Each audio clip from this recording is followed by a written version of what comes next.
السلام علیکم، میں سمیع ابراہیم اور آپ دیکھ رہے ہیں ہمارا یوٹیوب چینل۔ نئے سال کی مبارک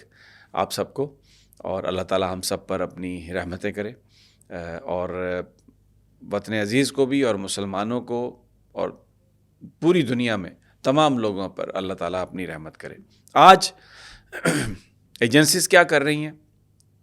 اور پاکستانی حکومت کس طرح پاکستان کو بیچ رہی ہے، الارمنگ ہے، بالکل الارمنگ، کہ اب اس ملک میں جب آپ آئیں گے، خاص طور پر اوورسیز پاکستانی، تو ایئرپورٹس پر سب سے پہلے میں آپ کو بتا دوں، آپ کو پاکستانی نہیں ملیں گے۔ اب آپ کو کنٹرول کریں، آپ ایسے ہی سمجھیں گے جیسے قطر کے ایئرپورٹ پر ہیں، وہاں کی کمپنی، اور مجھے لگتا ہے کہ جو مین لوگ ہوں گے وہ بھی وہیں کے ہوں گے، کیونکہ شہباز حکومت نے منظوری دے دی ہے 3 بڑے ایئرپورٹ پاکستان کے، لاہور، کراچی اور اسلام آباد، ان کی مینجمنٹ کو آؤٹ سورس کر دیا جائے۔ اس کو روک دیا گیا تھا، پہلے یہ 2017 میں کوشش کی تھی نواز شریف نے، اور اب شہباز شریف، کیونکہ اس میں قطر جو ہے اس کی کمپنی، اور آپ کو اور مجھے سب کو پتہ ہے کہ نواز شریف صاحب کے سمدھی جو ہیں سیف الرحمان صاحب، وہ قطری پرنسز کے بہت قریب ہیں، تو ڈیفینیٹلی ایک جو پرسیپشن ہے اس کو تقویت ملتی ہے کہ شاید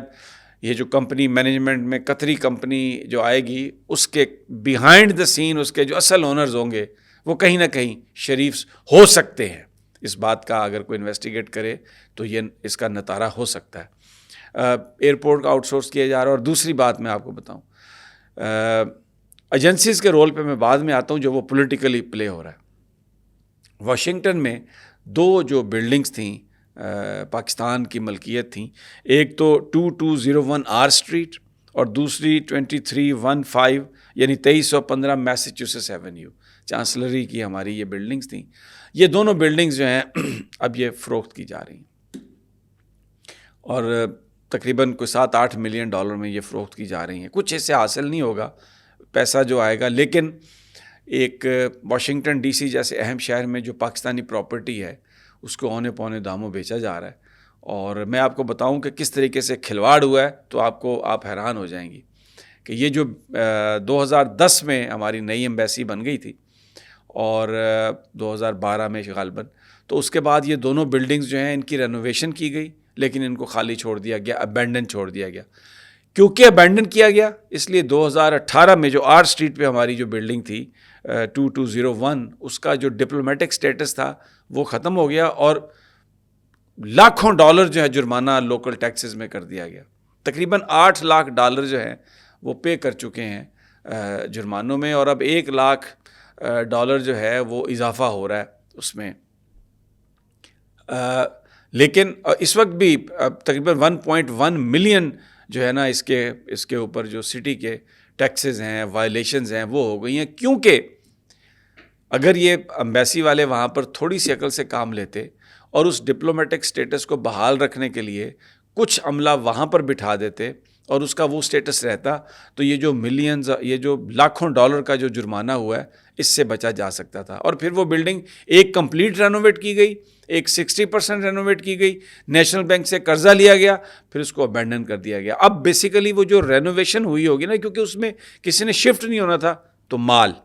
یعنی آپ یہ دیکھیں سیاستدان بھی بنا رہے ہیں، اور یہ جو ہمارے بیوروکریٹس ہیں یہ کس طرح بنا رہے ہیں، اور ایجنسیوں والے تو کس طرح بنا رہے ہیں، اور پھر باقی جو لوگ ہیں طاقتور، وہ تو ہر طرف اتنی بڑی بڑی DHA کی بلڈنگز اور اتنا بڑا وہ انہوں نے ہر طرح کی وہ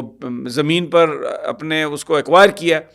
اور وہاں پر جو پلاٹنگ کر کے بیچے ہیں سب پاکستان کو بیچ رہے ہیں اور کھا رہے ہیں۔ لیکن اس کتنا دیکھیں الزام لگاتے ہیں عمران خان پر کہ اس نے اکانومی کو برباد کیا۔ میں آپ کو بتاؤں کہ PIA کا جو 2022 میں جو ٹوٹل انکم ہے PIA کی، وہ آپ دیکھیں 172 ارب روپیہ PIA نے بنایا، اور اس میں 4 نیو ایئر کرافٹس بھی کیے گئے، اور یہ سارا کام جو تھا یہ عمران خان صاحب نے اس کو شروع کیا تھا۔ تو لیکن اس کے ہماری ایئر لائن کے سارے جو روٹس تھے وہ ابینڈن کر دیے گئے، کوڈ شیئرنگ کر دی گئی، کچھ ٹرکش کو دے دیے، کچھ کسی دوسری اور ایئر لائن کو دے دیے، تو مکمل طور پہ پاکستان کو بیچنے کے لیے بلڈنگز باہر بیچی جا رہی ہیں، ایئرپورٹس جو ہیں وہ آؤٹ سورس کیے جا رہے ہیں، اور باقی بھی جو منافع بخش ادارے ہیں ان کو ختم کرنے کی کوشش کی جا رہی ہے۔ قطری جو ہے ان کو آپ دیکھیں، اس سے روز ویلٹ ہوٹل جو ہے یہاں پر نیو یارک میں، اس کو بھی قطر کو دینے کی کوشش کی جا رہی ہے۔ یہ مال سارے کا سارا یہ چاہتے ہیں کہ پاکستان بک جائے، اور جب پاکستانی باہر سے یہاں واپس آئیں تو ایئرپورٹ پر بھی ان کو پاکستانی نظر نہ آئیں، دوسرے غیر ملکی لوگ سارا مینجمنٹ کرتے ہوئے نظر آئیں۔ اور اگر یہ اتنے انکمپیٹنٹ ہیں یہ حکومت والے، تو پھر یہ چھوڑ دیں حکومت کو، یہ بجائے اس کے کہ اس کو امپروو کرنا ہر چیز کو، یہ امپروو کرنے کے نام پر ہر چیز بیچ رہے ہیں۔ اور وہ ٹیلنٹڈ پاکستانی قوم جس نے، یہ پی آئی اے کے لوگ تھے جنہوں نے ایمریٹس کو بنایا، جنہوں نے جا کر وہاں عرب میں ساری ترقی کرائی، یہ سب پاکستانی انجینئرز کا کمال ہے۔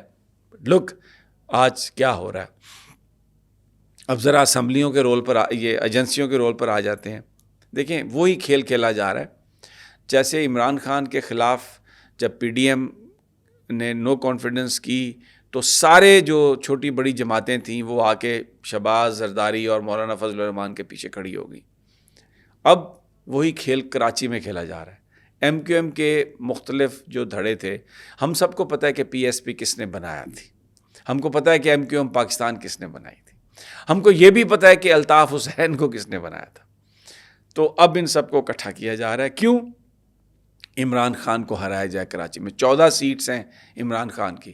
اور ابھی جو ریسنٹ الیکشن ہوئے ہیں ان میں سب کو پتہ ہے کہ زرداری نے پولیس کو یہ کہا تھا کہ مجھے سیٹ چاہیے لیاری والی، اور اگر وہ نہیں مجھے ملے، بس مجھے سیٹ چاہیے، تو ایک سیٹ پہ انہوں نے عمران خان کو زرداری صاحب کے کہنے پہ ہرایا، کیونکہ زرداری صاحب یہ تاثر دینا چاہتے تھے کہ ملتان میں بھی ہم جیتیں گے، ادھر بھی ہم جیتے ہیں۔ تو وہ ایک پوری دنیا، پورا پاکستان جانتا ہے کہ 14 سیٹس ہیں پی ٹی آئی کی، اور کراچی کے لوگ ابینڈن کر چکے ہیں ایم کیو ایم کو، اور they are looking for Imran Khan وہاں پر جو بڑے بڑے جلسے ہوئے۔ تو یہ جو پرانے سارے پلیئر جو ایجنسیوں کے تھے ان کو اکٹھا کیا جا رہا ہے۔ تو کون ان کو اکٹھا کر رہا ہے؟ مجھے بھی پتہ ہے، آپ کو بھی پتہ ہے، یہ اکٹھے بھی ہو جائیں۔ اور اب دوسری بات، عین ممکن ہے کہ یہ الطاف حسین کو بھی باہر سے واپس لے آئیں،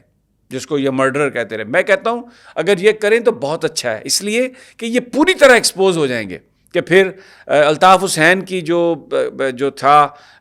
اس کی جو تاریں تھیں وہ کس کے ہاتھ میں تھیں، اور وہ کس کے لیے کٹ پتلی تھا۔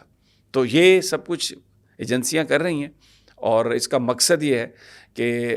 ایم کیو ایم اکٹھی ہو تو شاید پھر اس کے بعد جو بھی نتائج میں تبدیلی کرنی ہو وہ آسانی ہو جائے گی۔ یہ کہا جائے گا کہ کیونکہ ایم کیو ایم اکٹھی ہو گئی تو پھر ان کے ووٹ آ گئے، تو پھر نتائج میں تبدیلی تو کوئی اتنی بڑی بات نہیں ہے نا، وہ تو پاکستان میں ایک روٹین کا کام ہے۔ ایک طرف تو یہ ہو رہا ہے، دوسری طرف ہر روز ایک نئی عمران خان کے خلاف ایک کیمپین ہے۔ اب اون چودھری جو ان کے چیف آف سٹاف تھے، ان کو بٹھایا شاہ زیب خانزادہ نے اپنے پروگرام میں، اور عمران خان کے خلاف جو کلوانا چاہتا تھا، زیادہ ٹارگٹ کس کو کرتے ہیں؟ بشرا بی بی کو کرتے ہیں۔ اور جس طرح ضیاء الحق کے زمانے میں بے نظیر کو بدنام کرنے کے لیے آصف، کیونکہ بے نظیر کے خلاف تو شے کوئی نہیں تھی، تو آصف زرداری کو شروع میں ایسی کہانیاں بنا کے ان کو یہ پیش کیا گیا کہ جس سے تاکہ بے نظیر کی ساکھ متاثر ہو۔ تو اب اسی طرح وہی پرانی شراب ہے، نئی بوتل ہے، وہی ایجنسیاں نظر آ رہا ہے۔ یہ سارے کام دیکھ کر سرکمسٹینشل ایویڈنس سجسٹ کرتا ہے کہ یہ سب لوگ، یہ سب ایجنسیاں جو ہیں، یہ عمران خان کو ٹیکنیکلی ناک آؤٹ کرنے کے لیے، ان کا امیج توڑنے کے لیے، ایک پاکستان کے لوگوں کو یہ غلط میسج دینے کے لیے کہ جی وہ بڑا بے ایمان ہے، اس نے بھی ویسے ہی مال بنایا، اس میں اور دوسروں میں کوئی فرق نہیں ہے۔